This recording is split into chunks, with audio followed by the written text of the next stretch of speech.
है ना। अब बेटा डिजास्टर्स की बात करते हैं, नेचुरल हैजर्ड्स एंड डिजास्टर्स, ठीक है।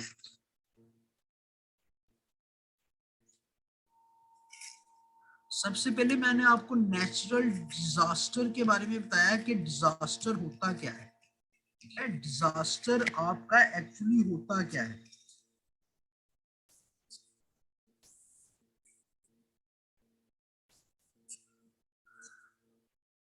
डिजास्टर बेटा होता है कोई भी आपका सडन आपका इवेंट जो कि आपकी नॉर्मल फंक्शनिंग, कम्युनिटी की नॉर्मल फंक्शनिंग को डिसरप्ट कर दे, उसको हम क्या कहते हैं, डिजास्टर कहते हैं। कोई भी आपका सडन इवेंट जो कि आपकी कम्युनिटी की नॉर्मल फंक्शनिंग को डिसरप्ट कर दे बेटा, उसको हम क्या कहते हैं, डिजास्टर कहते हैं, ठीक है जी। अब डिजास्टर्स के अंदर क्या आता है, डिजास्टर्स के अंदर बेटा यहाँ तो अर्थक्वेक्स आते हैं, आपके जो आप जलजला जितने भी आपकी जमीन वाइब्रेट करती है, अर्थक्वेक्स इसके अंदर आते हैं। इसको हम पढ़ेंगे कि अर्थक्वेक्स क्या होते हैं, क्यों आते हैं, इसकी क्लासिफिकेशन क्या है बेटा। अर्थक्वेक्स के बाद आपकी लैंडस्लाइड्स होती हैं। लैंडस्लाइड नो डाउट कि आपके सिलेबस के अंदर नहीं है, लेकिन लैंडस्लाइड्स भी आपकी अर्थ आपके डिजास्टर्स का क्या है, पार्ट है, ठीक है। उसके अलावा सुनामीज आती है, आपके पानी के अंदर आपके आपके सी वाटर के अंदर कुछ एबनॉर्मल वेव्स आपकी उठती हैं, उनको हम क्या कहते हैं, सुनामीज कहते हैं, ठीक है। उसके अलावा वोल्केनिक एक्टिविटीज होती हैं। अब वोल्केनिक एक्टिविटीज क्या होती हैं, इसको हम डिटेल के अंदर पढ़ेंगे कि आपकी जमीन की सरफेस से जो रॉकी मोल्टन मटेरियल बाहर निकलता है उसका क्या नुकसान होता है, ठीक है। उसके अलावा बेटा एवालांचीज का शायद मोस्टली बच्चों के लिए एक नया नाम हो कि एवालांचीज क्या होते हैं, इनके बारे में देखेंगे कि एवालांचीज क्या होते हैं, ये कहाँ से आती हैं, इसके पीछे रीजंस क्या है, ये सारी बातें एवालांचीज के बारे में, ठीक है जी। उसके अलावा बेटा एवालांचीज के बाद हम देखेंगे फ्लड्स के बारे में कि फ्लड्स क्या होते हैं, सैलाब क्या होते हैं, ठीक है। एवालांचीज और फ्लड्स के बारे में हम पढ़ेंगे। ये सारी की सारी वो चीजें हैं जो कि कम्युनिटी की नॉर्मल फंक्शनिंग को डिसरप्ट करती है, ठीक है। उसके अलावा बेटा हम पढ़ेंगे टेम्परेचर के बारे में, ये शायद पढ़े तो ना, आपकी सेल्फ स्टडी पे बातें हो, टेम्परेचर, ड्रॉट, वाइल्ड फायर, ये बड़ी इजी बातें होती है। कहत क्या होता है, टेम्परेचर का क्या इफेक्ट होता है, उसके अलावा वाइल्ड फायर का क्या इफेक्ट होता है, ठीक है। ये सारी की सारी चीजें आपकी नॉर्मल लाइफ को क्या कर रही है, डिस्टर्ब ही कर रही है, ठीक है। वाइल्ड फायर, ठीक है। उसके अलावा साइक्लोन्स के बारे में हम लास्ट में पढ़ेंगे, बड़ा इंपॉर्टेंट टॉपिक है कि साइक्लोन्स क्या होते हैं, ठीक है। उसके अलावा स्टॉर्म्स क्या होते हैं, ये सारी की सारी बातें। और उसके अलावा बायोलॉजिकल साइंसेस के अंदर बेटा हम जब जाएंगे तो डिजीजेस के बारे में पढ़ेंगे। ये सारी के सारे वो फिनोमिनाज हैं जो कि आपकी नॉर्मल फंक्शनिंग ऑफ लाइफ को क्या करते हैं, डिसरप्ट करते हैं बेटा। अर्थक्वेक्स, लैंडस्लाइड, सुनामीज, वोल्केनोज, ये सारी की सारी बेटा चीजें रिलेट करती हैं आपके जियो फिजिकल नेचर से। जियो फिजिकल डिजास्टर्स जिनको कहते हैं, जियो फिजिकल डिजास्टर्स इनको कहते हैं, ठीक है। उसके अलावा बेटा एवालांचीज आपकी ये सारी की सारी चीजें रिलेट करती हैं आपके पानी से, तो इनको पानी से रिलेट करती हैं चीजों को हम क्या कहते हैं, हाइड्रोलॉजिकल डिजास्टर्स, हाइड्रोलॉजिकल डिजास्टर्स, ठीक है। टेम्परेचर, ये सारी की सारी चीजें आपके क्लाइमेट से रिलेट करती हैं, तो इनको क्या कहते हैं, क्लाइमेटोलॉजिकल डिजास्टर्स, ठीक है। साइक्लोन्स बेटा आपके जो रिलेट करते हैं, ये आपके किसके करते हैं, आपकी एयर से ज्यादा चीजें रिलेट करती हैं, ठीक है। इसको हम क्या कह देते हैं, इसको कहते हैं मेट्रोलॉजिकल डिजास्टर्स, मेट्रोलॉजिकल डिजास्टर्स। और डिजीज आपकी बायोलॉजी से रिलेट करती है, तो इनको हम क्या कह देते हैं, बायोलॉजिकल डिजास्टर। लेकिन इन शॉर्ट ये सारी की सारी चीजें आपकी वो सारे के सारे फिनोमेनाज हैं, वो सारी की सारी एब्रप्ट चेंजेस हैं जो कि आपकी नॉर्मल फंक्शनिंग ऑफ लाइफ को क्या करती हैं, डिसरप्ट करती है। नॉर्मल फंक्शनिंग ऑफ लाइफ को बेटा क्या करती है, डिसरप्ट करती है, ठीक है जी। अब इसके बाद हम वन बाय वन सारे डिजास्टर्स को, जो इंपॉर्टेंट डिजास्टर्स हैं उनको स्टडी करेंगे। हमारा स्टडी करने का तरीका का क्या होगा कि हमने सीएसएस पॉइंट ऑफ व्यू से और एमसीक्यूज पॉइंट ऑफ व्यू से चीजों को देखना है। नंबर वन पे आपके पास क्या है, अर्थक्वेक्स। बेटा अर्थक्वेक्स एक्चुअली होते क्या है, इनको हम देख लेते हैं। अर्थक्वेक्स आपकी क्या होती है, आपकी जमीन इसके अंदर क्या करती है, वाइब्रेट करती है। आपकी ये अर्थ की सरफेस है ना, अर्थ की सरफेस ये ऊपर वाली, ठीक है। ये नीचे आपकी इंटरनल स्ट्रक्चर मैंने सारी की सारी बना दी, ठीक है बेटा। अब आपकी सबसे ऊपर वाली सरफेस की पार्ट का क्या नाम है? क्रस्ट। इसका क्या नाम है? क्रस्ट। बेटा क्रस्ट के नीचे आपका एक चीज पाई जाती है मेंटल, और मेंटल की जो अपर मेंटल होती है, यहाँ पे आपका रॉकी मोल्टन मटेरियल मौजूद है, जिसको हम क्या कहते हैं? मैग्मा कहते हैं। जिसको हम क्या कहते हैं? मैग्मा कहते हैं। और आपको पता है कि आपकी जो जमीन की बेटा सरफेस है, ये टेक्टोनिक प्लेट से मिलके बनती है। ऐसे टेक्टोनिक प्लेट्स की अरेंजमेंट है, डजन ऑफ, दर्जनों के हिसाब से आपकी टेक्टोनिक्स प्लेट्स हैं। ठीक है,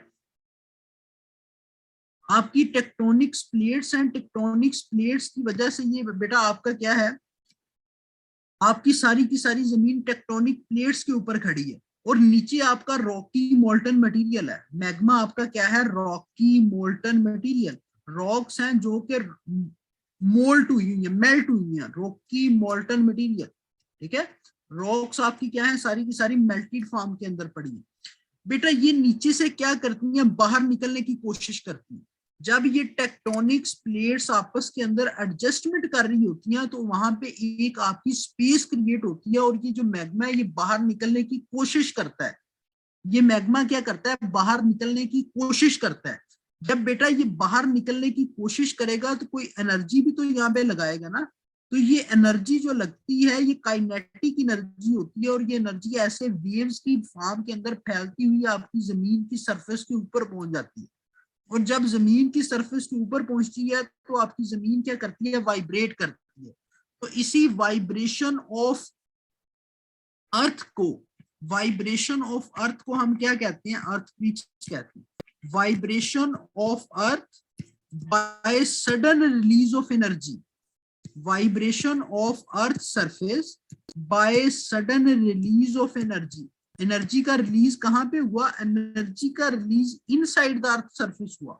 vibration of earth surface by sudden release of energy, उसको हम क्या कह देते हैं? अर्थक्वेक कह देते हैं। ठीक है, अब आपको पता होगा, आपको पता, ये बात तो समझ लग गई कि अर्थक्वेक्स एक्चुअली क्या होते हैं। अर्थक्वेक्स बेटा होते हैं कि vibration of earth surface by the sudden release of energy. Energy का रिलीज कहां पे हुआ? एनर्जी का एक्चुअल जो पॉइंट ऑफ रिलीज है वो तो ये वाला है ना। ये अभी जो मैंने डॉट लगाया, ये अभी इसको कलर चेंज करता हूँ, ये वाला जो डॉट मैंने ब्लैक कलर के अंदर लगाया, actual point of energy release तो ये है। ठीक है, actual point of energy release को कहा जाता है हाइपोसेंटर। जहां पे एक्चुअल आपकी एनर्जी रिलीज होती है अर्थ की सरफेस के अंदर, उसको आप क्या कहते हैं? Hypocentre. Actual point of energy release, उसको क्या कहा जाता है? Hypocentre. Actual point of energy release को क्या कहते हैं? हाइपोसेंटर कहते हैं। ठीक है, और बेटा ये जो actual point of energy release है, यहां से आपकी काइनेटिक वेव्स की काइनेटिक एनर्जी रिलीज होती है, और ये kinetic energy in the form of waves आपकी जमीन की सरफेस के ऊपर पहुंच जाती है। और बेटा जिस एग्जैक्टली वर्टिकल पॉइंट के ऊपर ये आके एनर्जी यहाँ पे जमीन की सरफेस को वाइब्रेट करवाती है ना, इस पॉइंट को फिर क्या कहते हैं? AP centre. एनर्जी की रिलीज का जो पॉइंट होता है, जो आपकी अर्थ की सरफेस को वाइब्रेट करवाता है, जो अर्थ की सरफेस को आके टच करता है बेटा, उसको हम क्या कहते हैं? AP centre. तो हाइपोसेंटर क्या होता है? Actual point of energy release.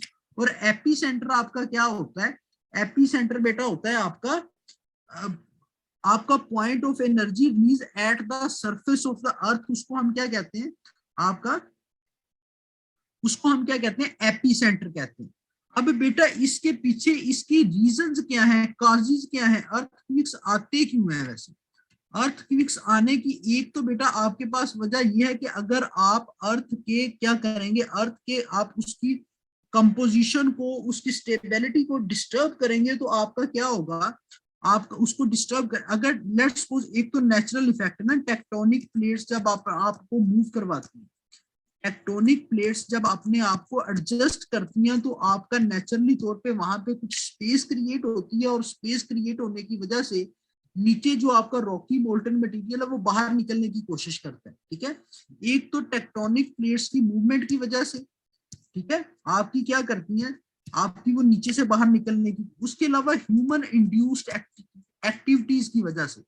Let's suppose कि ह्यूमन क्या करता है, ड्रिलिंग करता है, माइनिंग करता है, इवन अर्बनाइजेशन जो हो रही है, ह्यूमन इंड्यूस्ड एक्टिविटी की वजह से भी जमीन का जो आपका स्टेबिलिटी है, जमीन का स्टेबलपन है, वो क्या करता है, वो डिस्टर्ब होता है। ठीक है, जिसके अंदर माइनिंग आ जाती है, ड्रिलिंग आ जाती है, ये बहुत सारी क्या है, इवन डैम कंस्ट्रक्शन भी आ जाती है, इवन आपके क्या आ जाते हैं, आपके जो मैंने आपको बताया था कि आपके जो एस्ट्रॉइड्स होते हैं वो आपकी जमीन की सरफेस के ऊपर गिरती है। ये आपकी जमीन एस्ट्रॉइड आया आपके सोलर सिस्टम से, आपकी जमीन की सरफेस के ऊपर गिरा बेटा, आपके इसके यहाँ पे लेट्स सपोज उसने एक गड़ा बना दिया, क्योंकि ये 10 किलोमीटर का लेट्स सपोज है, तो गड़ा बना दिया, तो वो आपकी जमीन के उसने सारे स्टेबिलिटी को, उसके सारे स्ट्रक्चर को क्या कर दिया, डिस्टर्ब कर दिया।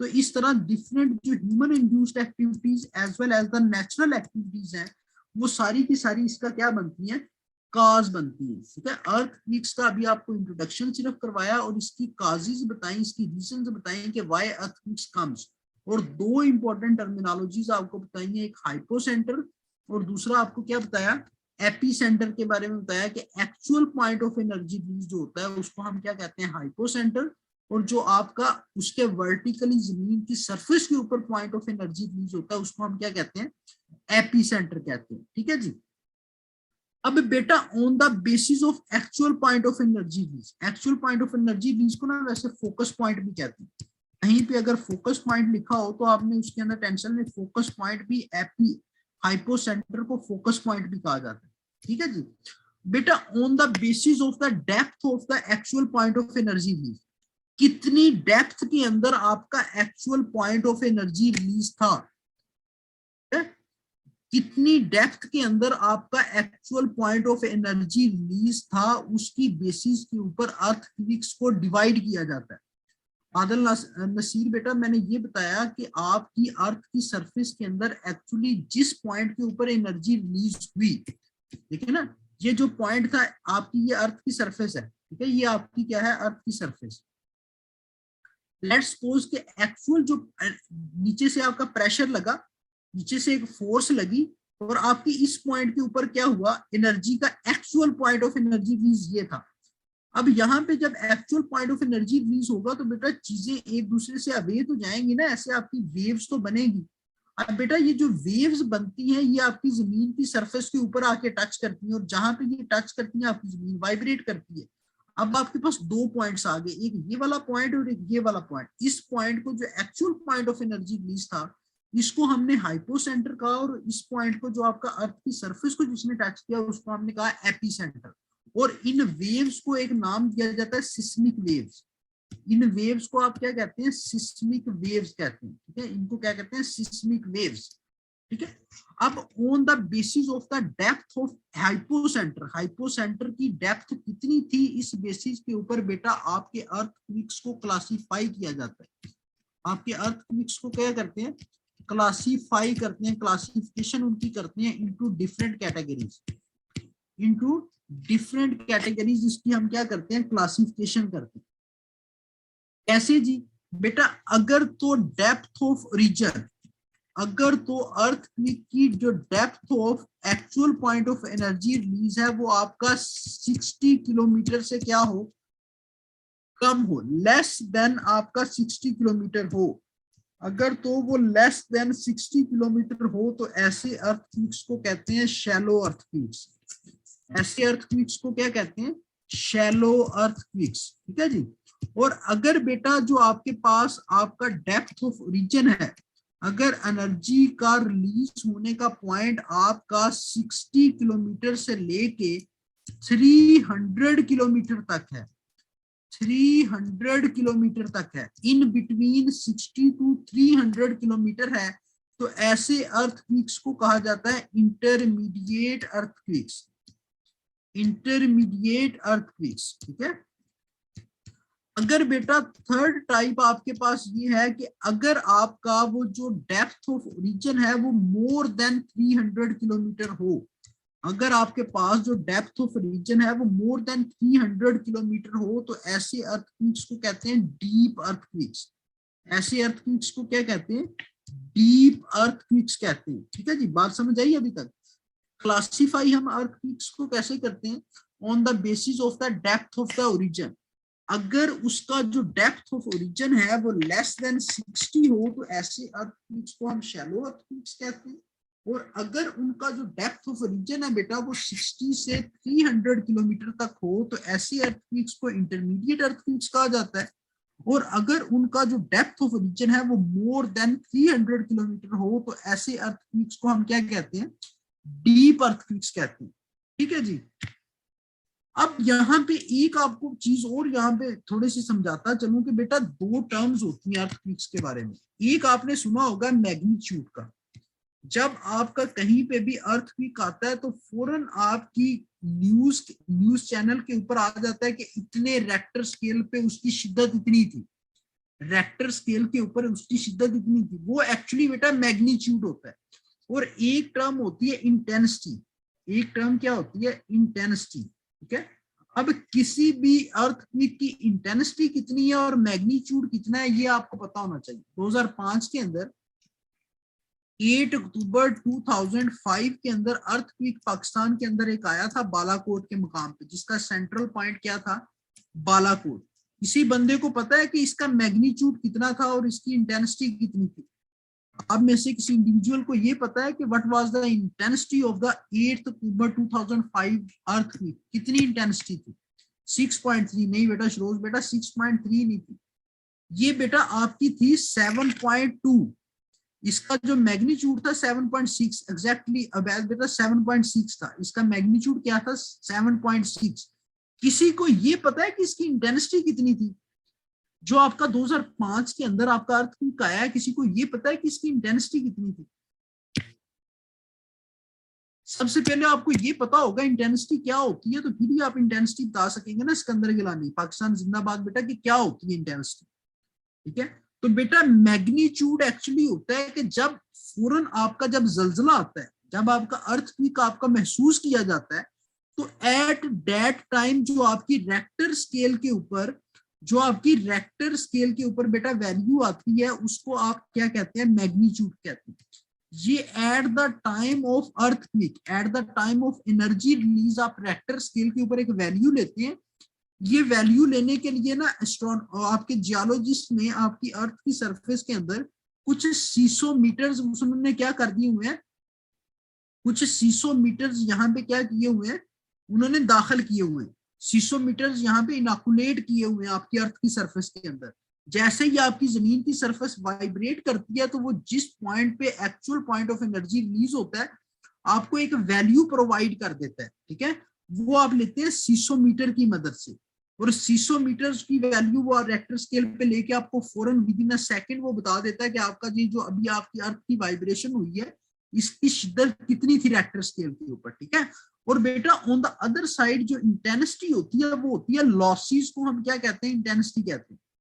जो आपके अर्थक्वेक आने के बाद जो आपके लॉसेस होते हैं, मींस दैट आपकी कैजुअलिटीज कितनी हुई, आपकी कैजुअलिटीज कितनी हुई, कितने लोग मरे, कितने आपके इकोनॉमिक लॉसेस हुए, कितने स्कूल तबाह हुए, कितनी बिल्डिंग्स तबाह हुई, कितना इंफ्रास्ट्रक्चर तबाह हुआ, कितना कम्युनिकेशन का निजाम, टेली कम्युनिकेशन का निजाम डिस्टर्ब हुआ। तो बेटा जो आपके अर्थक्वेक्स के बाद होने वाले नुकसानात हैं उनको मापने के लिए एक साइंटिस्ट था, एक आपका जियोलॉजिस्ट था मार्सेली ने कुछ स्टैंडर्ड्स मरतब कर दिए कि जो अर्थक्वेक्स के बाद आने वाले आपके आफ्टर उसके लॉसेस हैं बेटा उनको भी मापा जाए। ये मार्सेली ने उसके स्टैंडर्ड्स मरतब कर दिए, उसको हम क्या कहते हैं, इंटेंसिटी कहते हैं। इसको मार्सेली स्केल भी कहते हैं, मार्सेली स्केल भी कहते हैं क्योंकि ये मार्सेली के नाम से मशहूर था, मार्सेली स्केल। ठीक है।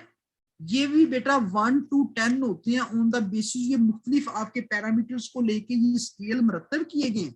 तो इसकी बेसिस के ऊपर आप अर्थक्वेक के बाद उसकी इंटेंसिटी को क्या करते हैं, मेजर करते हैं। इंटेंसिटी 2005 वाले जल्जले की 8 थी और ये इंटेंसिटी हमेशा रोमन जुबान के अंदर लिखी जाती है। इस जुबान के अंदर लिखी जाती है, रोमन जुबान के अंदर। ठीक है। ये मैंने यहाँ पे आपको इसलिए बताया कि CSS 2017 के पेपर के अंदर उसने पूछा था कि आपकी 2005 वाले जल्जले की ऑब्जेक्टिव के अंदर ये बात उसने पूछी थी कि 2005 वाले अर्थक्वेक की आपकी इंटेंसिटी कितनी थी, और मोस्टली बच्चे 7.6 ही लगा के आए थे। मोस्टली बच्चे 7.6 ही लगा के आए थे, ठीक है। लेकिन intensity is a different thing and magnitude is a different thing, ठीक है जी। मैग्नीट्यूड आपकी एक डिफरेंट थिंग है और आपकी इंटेंसिटी क्या है, आपकी एक डिफरेंट थिंग है, ठीक है। अगर हम बेटा इसकी क्या करें, इसके इफेक्ट्स की बात करें कि आपके इंटेंसिटी 8 थी, यस एग्जैक्टली बेटा, इंटेंसिटी उसकी कितनी थी, 8 थी। 2005 वाले जल्जले की इंटेंसिटी क्या थी, 8 थी, और उसका मैग्नीट्यूड क्या था, 7.6, ठीक है। इंटेंसिटी कभी भी पॉइंट्स के अंदर नहीं होती, इंटेंसिटी पॉइंट्स के अंदर नहीं होती मार्शल स्केल के मुताबिक, ठीक है जी। अब हम बात करते हैं कि अर्थक्वेक्स के इफेक्ट्स क्या होते हैं किसी भी डिजास्टर के। डेफिनेशन के अंदर में हम ये बात बेटा कर चुके हैं कि आपके जितने भी डिजास्टर्स हैं ये आपके नेगेटिवली इफेक्ट करते हैं, आपके किसको, आपकी कम्युनिटी की लाइफ को नेगेटिवली क्या करते हैं, इफेक्ट करते हैं बेटा। इसके इफेक्ट्स के अंदर क्या करते हैं, ये आपके इंफ्रास्ट्रक्चर को सारे के सारे को क्या कर देते हैं, तबाह कर देते हैं। इंफ्रास्ट्रक्चर आपका क्या हो जाता है, मोस्टली डिस्टर्ब हो जाता है। इंफ्रास्ट्रक्चर आपकी बिल्डिंग्स, आपकी रहायशी, आपका सारा टेली कम्युनिकेशन का सिस्टम, ठीक है, ये सारे के सारे उसको क्या करता है, अर्थक्वेक्स उसको हिला के नहीं रख देता, सारी की सारी चीजों को, आपके इंफ्रास्ट्रक्चर, आपके घरों को, आपकी बिल्डिंग्स को, आपकी फैक्ट्रीज को, सबको क्या करता है, बैडली इफेक्ट करता है, ठीक है। उसके अलावा बेटा ये आपके लैंड स्लाइड्स का बायस बनते हैं। अर्थक्वेक्स क्या बनते हैं, लैंड स्लाइड्स का बायस बनते हैं, ठीक है। उसके अलावा बेटा ये आपके इकोनॉमिक लॉसेस करता है, इकोनॉमिक लॉसेस करता है। अगर आप इसको थोड़ा सा और इलेबोरेट करते हैं तो ये पॉवर्टी को फरोग देता है। पॉवर्टी, लोगों के पास जितने भी वसाइल होते हैं वो सारे खत्म हो जाते हैं तो लोग गुर्बत की तरफ चले जाते हैं, ठीक है। उसके अलावा बेटा इंफ्रास्ट्रक्चर तबाह होगा तो ये अनएम्प्लॉयमेंट का भी सबब बनता है। जो लोग उस कंपनी के अंदर, लेट्स सपोज कि एक फैक्ट्री आपकी, ये सारी की सारी चीजें एक आपकी क्या करती है, इंटरलिंक करती है। उसके अलावा इसके एनवायरमेंटल इफेक्ट्स भी बहुत ज्यादा होते हैं। इन्वायरमेंटल मसाइल भी इससे क्या होते हैं, बहुत ज्यादा होते हैं। इकोनॉमिक इम्पैक्ट्स हैं आपके, सोशो इकोनॉमिक लॉसेस हैं। तो जितने भी आपके नेगेटिवली बातें आपके माइंड के अंदर आती हैं वो सारी की सारी बेटा आप इसके अंदर लिख सकते हैं। इसको मैनेज हम कैसे कर सकते हैं, मैनेज, क्योंकि ये एक नेचुरल डिजास्टर है तो इसको मैनेज करना कोई इतना इजी काम नहीं है। जस्ट ये कर सकते हैं कि हम अपनी जो रिस्क मैनेजिंग या रिस्क, आपकी रिस्क असेसमेंट जो अपनी टेक्नोलॉजीज हैं उनको थोड़ा सा हम क्या करें, इंप्रूव कर लें, ताकि हमें पता चल जाए कि इस शिद्दत का जल्जला आने वाला है या अब इसका आपका अर्थक्वेक आने के चांसेस हैं, तो हम उस हिसाब से फिर अपनी मैनेजमेंट कर लें। मैनेज कर सकते हैं इसको, हम कंट्रोल नहीं कर सकते, ठीक है। तो इस तरह हमने किसी भी डिजास्टर को जब बेटा डिस्कस करना है तो उसका इंट्रोडक्शन देखा करना है। इंट्रोडक्शन के अंदर जितनी इंपॉर्टेंट टर्मिनोलॉजीज आई उसको हमने पढ़ा करना है, ठीक है। उसके अलावा बेटा मैंने उसकी क्लासिफिकेशन आपको बताई। क्लासिफिकेशन के बाद बेटा आपको उसके मैंने काजीज बताए। काजीज के बाद हमने डिस्कस किया उसके बारे में कि उसके बारे में थोड़े से जो हमारे पास हार्ड फैक्ट्स थे उसको देखा। उसके अलावा बेटा हमने इफेक्ट्स को देखा, और इफेक्ट्स के बाद मैंने आपको बताया कि इसको हम मैनेज कैसे कर सकते हैं, इसको हम मैनेज कैसे कर सकते हैं। तो आपके पास 5-7 चीजें हो गई। इस तरह एग्जामिनर आपसे क्वेश्चन वैसे पूछता नहीं है कि right a note on the earthquake, वो कोई आपसे एक डिमेंशन ही इनमें से पूछेगा, कोई एक डिमेंशन ही पूछेगा, तो उसके अंदर आपने 5-6 पॉइंट्स लिख देने। लेट्स सपोज वो पूछ लेता है कि write down the effects of the earthquake, तो अर्थक्वेक के जो इफेक्ट्स हैं, infrastructure, telecommunication, landslide, economic, poverty, environmental, economic and socio economic, ये सारी की सारी बातों को फिर आपने 2-2 सेंटेंसेस के अंदर आगे एलैबोरेट कर देना इन योर ओन सेंटेंसेस, ठीक है जी। अब बेटा नेक्स्ट डिजास्टर को हम डिस्कस करते हैं, वो है वॉल्केनोस। वो है वॉल्केनोस। 3-4 हम डिजास्टर्स अगर डिस्कस कर लेंगे ना बेटा तो आपको बड़े अच्छे से आइडिया हो जाएगा कि हमने चीजों को कैसे लेके चलना। बेटा वॉल्केनोस एक्चुअली ये होते हैं, वॉल्केनिक एक्टिविटीज पता क्या होती है, अगर ये जो मैग्मा है नीचे से, अगर ये जो नीचे आपकी अर्थ की सरफेस के अंदर ये जो मैग्मा पाया जाता है ना, रॉकी मोल्टन मटेरियल, ये आपका क्या करे, ये आपका कोई स्पेस इसको मिले और ये निकल के आपकी अर्थ की सरफेस के ऊपर आ जाए, ऐसे आपकी अर्थ की सरफेस के ऊपर आ जाए, तो इसको हम वॉल्केनिक एक्टिविटीज कहते हैं। व्हेन आपका जो इरप्शन ऑफ द मैग्मा, आपका मैग्मा जो है वो इरप्ट होके आपकी सरफेस के ऊपर आ जाए, तो उसको हम क्या कहते हैं, वॉल्केनिक एक्टिविटीज कहते हैं। तो इसको हम डिफाइन क्या कैसे कर सकते हैं, eruption of magma on the surface of the earth. Eruption of magma eruption of magma on surface of the earth, on surface of the earth. बेटा मैग्मा जब निकल के बाहर आपकी अर्थ की सरफेस के ऊपर आ जाता है, उसको हम फिर मैग्मा नहीं कहते, उसको फिर हम लावा कहते हैं, उसको हम फिर क्या कहते हैं, लावा। लावा और मैग्मा के अंदर यही डिफरेंस है सिर्फ, कि दोनों आपके रॉकी मोल्टन मटेरियल होते हैं, दोनों आपके क्या हैं, रॉकी मोल्टन मटेरियल, ठीक है। लेकिन मैग्मा जो होता है वो आपका इनसाइड द अर्थ सरफेस होता है, इनसाइड द अर्थ सरफेस, और लावा जो होता है बेटा वो outside the earth, out on the earth surface होता है, inside earth surface, inside the अर्थ। और लावा आपका क्या होता है, ये भी रॉकी मटेरियल ही होता है, लेकिन ये आपका ऑन सरफेस होता है, ऑन अर्थ सरफेस, ये आपकी अर्थ की सरफेस के ऊपर होता है, ठीक है जी। इन दोनों के अंदर सिर्फ यही डिफरेंस है, जब आपका मैग्मा इरप्ट होके आपकी अर्थ की सरफेस के बेटा ऊपर आ जाए तो उसको हम क्या कहते हैं, उसको हम कहते हैं वॉल्केनिक, वॉल्केनिक, वॉल्केनिक एक्टिविटी, और उस सारे प्रोसेस को कहा जाता है वॉल्केनिज्म। इस सारे प्रोसेस को हम क्या कहते हैं, वॉल्केनिज्म कहते हैं, इस सारे प्रोसेस को हम क्या कहते हैं, वॉल्केनिज्म कहते हैं। बेटा इसकी रीजंस क्या है, इसकी रीजंस वही है, इसकी रीजंस अगर हम लिखने की कोशिश करें यहाँ पे कि इसकी रीजंस क्या है, टेक्टोनिक प्लेट्स की मूवमेंट, टेक्टोनिक प्लेट्स की मूवमेंट होगी तो उनको स्पेस मिलेगी मैग्मा को बाहर निकलने की, और बास का वो इतना प्रेशर नीचे से इतनी फोर्स लगा देता है कि वो बाहर निकल ही जाता है, टेक्टोनिक प्लेट्स की मूवमेंट, ठीक है। उसके अलावा ह्यूमन इंड्यूस्ड एक्टिविटी इतना रोल नहीं होता, लेकिन सम हो तो होता है ना ह्यूमन इंड्यूस्ड एक्टिविटीज का, जब ये जमीन के उसके बैलेंस को डिस्टर्ब करेंगी बेटा तो उसकी वजह से थोड़ा बहुत तो इफेक्ट पड़ेगा। उसके अलावा आपके जो अर्थक्वेक्स आते हैं, आपके अर्थक्वेक्स आते हैं, वो भी आपका इसका बायस बनते हैं आपकी जमीन के। उसके अलावा बेटा इसकी आपकी ह्यूमन इंड्यूस्ड एक्टिविटीज के अलावा ये सारी की सारी चीजें। अब वॉल्केनिक एक्टिविटीज की अगर क्लासिफिकेशन की मैं बात करूं तो बेटा इसकी क्लासिफिकेशन, इनको भी 3 टाइप्स के अंदर क्या किया जाता है, डिवाइड किया जाता है। कैसे बेटा, लेट्स सपोज कि आपका मैग्मा बाहर निकल आया, मैग्मा यहां से बाहर निकल आया आपकी अर्थ की सरफेस के ऊपर। अगर मैग्मा की, अगर मैग्मा ये जो बाहर निकला है लावा बन गया, अगर यहाँ पे मसलसल आपकी इरप्शन होती रहे नीचे से मैग्मा, मसलसल अगर आपकी मैग्मा की इरप्शन कंटिन्यूसली होती रहे, तो ऐसे आपके वॉल्केनिक एक्टिविटीज को कहते हैं एक्टिव वॉल्केनोज। ऐसे वॉल्केनीज को क्या कहते हैं, एक्टिव वॉल्केनोज। मीन्स दैट कि ऐसे वॉल्केनो जिनके अंदर आपकी जो वॉल्केनिक एक्टिविटीज है वो स्टिल कंटिन्यू हो, ऐसे वॉल्केनोज को क्या कहा जाता है, एक्टिव वॉल्केनोज। और बेटा ऐसे वॉल्केनोज जिनके अंदर आपकी जो वॉल्केनिक एक्टिविटीज है वो लास्ट टाइम जो हुई थी वो 25 साल पहले हुई थी, मीन्स डैट जिनको 25 साल का अरसा गुजर चुका हो और कोई वॉल्केनिक एक्टिविटी ना हुई हो, ऐसे वॉल्केनोज को कहते हैं डोरमेंट वॉल्केनोज। ऐसे वॉल्केनोज को क्या कहते हैं, डोरमेंट वॉल्केनोज।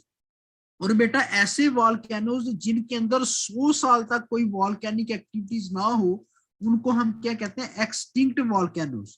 100 years तक नो वॉल्केनिक एक्टिविटी, उनको हम क्या कहते हैं, एक्सटिंक्ट वॉल्केनोज। ठीक है, इनके इफेक्ट्स क्या होते हैं, इसके इफेक्ट्स बेटा क्या होते हैं, ये आपके अर्थक्वेक्स का बायस बनता है। जब वॉल्केनिक एक्टिविटी होगी तो आपके अर्थक्वेक्स आएंगे, ठीक है, क्या आएंगे, अर्थक्वेक्स आएंगे। इफेक्ट्स इसके क्या होंगे, अर्थक्वेक्स आएंगे। उसके अलावा आपकी अगर लेट्स सपोज के यहाँ पे कोई आपकी रहायशी आबादी है तो आपका सारे का सारा इंफ्रास्ट्रक्चर तबाह होगा, आपकी क्या होगी, आपकी अमवात यहाँ पे होगी, ठीक है। उसके अलावा इसके बारे में मुख्तलिफ, यहाँ से जब लावा बाहर निकलता है तो मुख्तलिफ डेंजरस गैसेज रिलीज होती है, तो आपका इन्वायरमेंट सारे का सारा क्या होता है, डिस्टर्ब होता है। आपका यहाँ पे वॉल्केनिक एक्टिविटी के नतीजे में आपका क्लाइमेट के ऊपर बहुत बैडली इसका इम्पैक्ट होता है, ठीक है। तो ये सारी की सारी चीजें आपकी एयर पोल्यूशन का बायस बनती हैं, आपकी लैंड पोल्यूशन का बायस बनती हैं, आपकी वाटर पोल्यूशन का ये बायस बनता है। तो ये सारी चीजें आप इसके इफेक्ट्स के अंदर लिख सकते हैं। तो वॉल्केनिक एक्टिविटीज के अंदर इसका इंट्रोडक्शन देख लिया, इसकी क्लासिफिकेशन बेटा देख ली, इसके इफेक्ट्स देख लिए, इसकी रीजंस देख ली, और इसकी कंट्रोल रेमेडीज के अंदर, इसकी मैनेजिंग रेमेडीज के अंदर जस्ट वही बातें हम लिख सकते हैं कि हम जो रिस्क असेसमेंट आपके पास टूल्स हैं या रिस्क असेसमेंट जो स्ट्रेटजीज हैं उनको हमें क्या करना चाहिए, इम्प्रूव करना चाहिए, उनको हमें क्या करना चाहिए बेटा, इम्प्रूव करना चाहिए।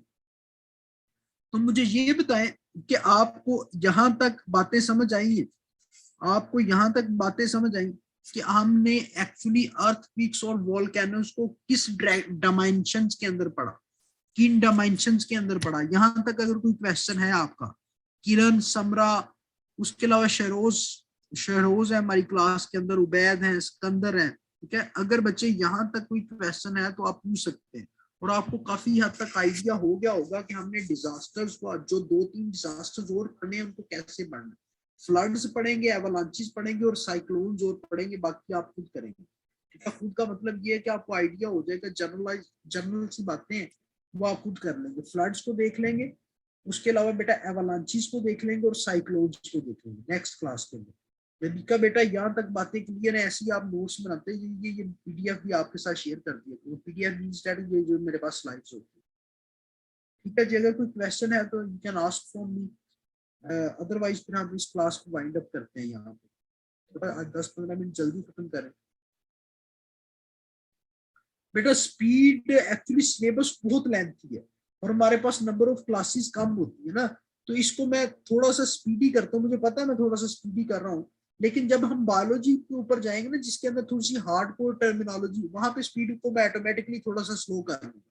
लेकिन अभी मुझे थोड़ा सा ये जनरल सी बातें, आप थोड़ा सा फोकस के साथ 40-45 मिनट क्लास के अंदर अगर बैठे ना, तो स्पीड आपके लिए नॉर्मल ही होगी। ठीक है, आई नो कि थोड़ी सी मुझे स्पीड ज्यादा रखनी इसलिए पड़ रही है कि नंबर ऑफ क्लासेस कम है और सिलेबस ज्यादा, और मैं मैक्सिमम कोशिश करता हूँ कि ज्यादा से ज्यादा करवा दूं। बेटा अर्थक्वेक एक्चुअली क्या होता है कि आपका vibration of earth because of the sudden release of the energy. कोई एनर्जी आपकी सडन रिलीज हुई, उसकी वजह से आपकी अर्थ ने वाइब्रेट किया, उसको हम अर्थक्वेक कहते हैं। ठीक है, कैसी होती है, आपकी जमीन की सरफेस के नीचे मैग्मा पाया जाता है, रॉक्स मोल्टन फॉर्म के अंदर पाई जाती है। जब वो बाहर निकलने की बेटा कोशिश करती है ना, तो नीचे से एक प्रेशर लगाती है, उस प्रेशर के नतीजे में आपकी कुछ क्या होती है, एनर्जी रिलीज होती है। वो एनर्जी आपकी जमीन की सरफेस को वाइब्रेट करवाती है, उसको हिलाती है, तो वही तो आपके अर्थक्वेक्स आते हैं। ठीक है, उसकी रीजंस क्या होती हैं, टेक्टोनिक प्लेट्स की मूवमेंट है, ठीक है, ये सारी की सारी। बेटा अर्थक्वेक्स ये एक्चुअली इसका डेंजरस होना या डेंजरस ना होना, ये सारी की सारी चीजें डिपेंड करती हैं कि actual point of energy release क्या था।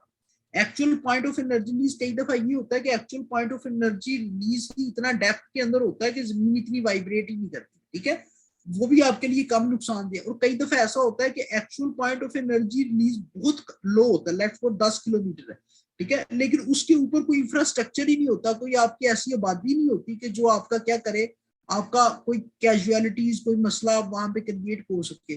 तो इसका डेंजरस होना या अनडेंजरस होना, ये सारी की सारी चीजें डिपेंड करती हैं ऑन द सर्कमस्टांसिस के कहाँ पे आया, actual point of energy release था और इसका एपी सेंटर क्या था।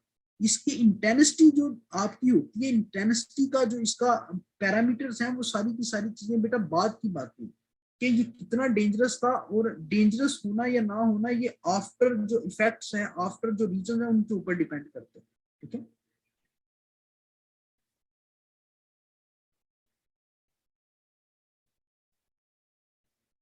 ठीक है बच्चे, ये हमारा आज का लेक्चर था। इंशाल्लाह ताला कल इसको कंटिन्यू करेंगे। तो आप एक दफा लेक्चर को सुना करें, फिर आपके साथ जो पीडीएफ में शेयर करूंगा उसको आप पढ़ा करें, स्लाइड्स को दोबारा देखा करें, जो पॉइंट मिस होते हैं उसको दोबारा देख लिया करें। तो होप सो कि you will get more from this session. हमारी ये जो 10-11 क्लासेस होंगी, इसके अंदर आप मैक्सिमम नॉलेज को साइंस के बारे में लेंगे। बेटा क्वेश्चन पूछे शरोज, बेटा क्वेश्चन आप पूछे, जो भी आता है।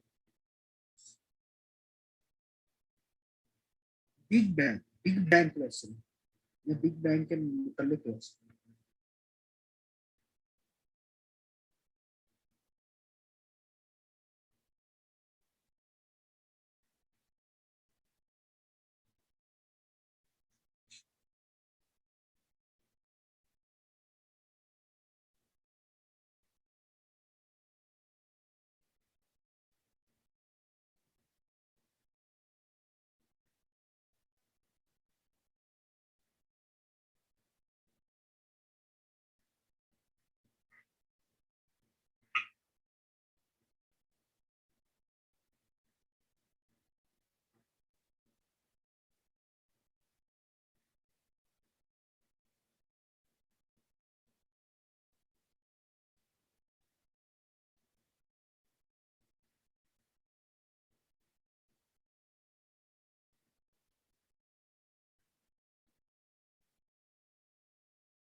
बेटा बुक के अंदर अगर ये बात लिखी है तो ये बिल्कुल ठीक लिखी है। उसके अंदर उसने ये लिखा है कि two types of the particle largely destroyed each other but some matter survive. जैसे ये जो आपकी सन की तश्कील हुई है, सन इज अ मैटर, ठीक है, ये मैटर से मिलके बने, लेकिन इसके अंदर बेटा ये होता है कि देखे ना, ये आपका एक आपका वो था नेबोला के नाम से शायद एक पार्टिकल था, उसका क्या हुआ, एक्सप्लोजन हुआ, तो उसके नतीजे में जो मैटर सरवाइव किया, जो थोड़ा थोड़ा मैटर सरवाइव किया, उसमें से एक सन बन गया, ठीक है। जब कोई पार्टिकल्स आपस के अंदर कोलाइड करते हैं तो वो आपस के लिए इसलिए नहीं करते कि वो आपका कोलिजन से आपकी कोई नई चीज की फॉर्मेशन होती है, लेकिन ऑब्वियस ही बात है कि उसके नतीजे में जो आपके पार्टिकल्स सरवाइव कर जाते हैं, बच जाते हैं, जैसे डस्ट पार्टिकल्स, तो उससे फिर आपके क्या बन जाते हैं, वो आपके एक्ट लाइक इंडिविजुअल करते हैं। जैसे आपकी अर्थ बनी, अर्थ के बारे में ये कहा जाता है कि जब वो निबोला की डिस्ट्रक्शन हुई, जब वो डिस्ट्रॉय हुआ, तो उसके नतीजे में जो डस्ट पार्टिकल्स उड़े थे ना, जैसे डस्ट पार्टिकल उड़े, तो बेटा उसके नतीजे में आपकी अर्थ बनी, ठीक है। तो the survival of the matter वो आपका act like as a individual, कोई एक इंडिविजुअल की तरह उसने एक्ट किया, ठीक है।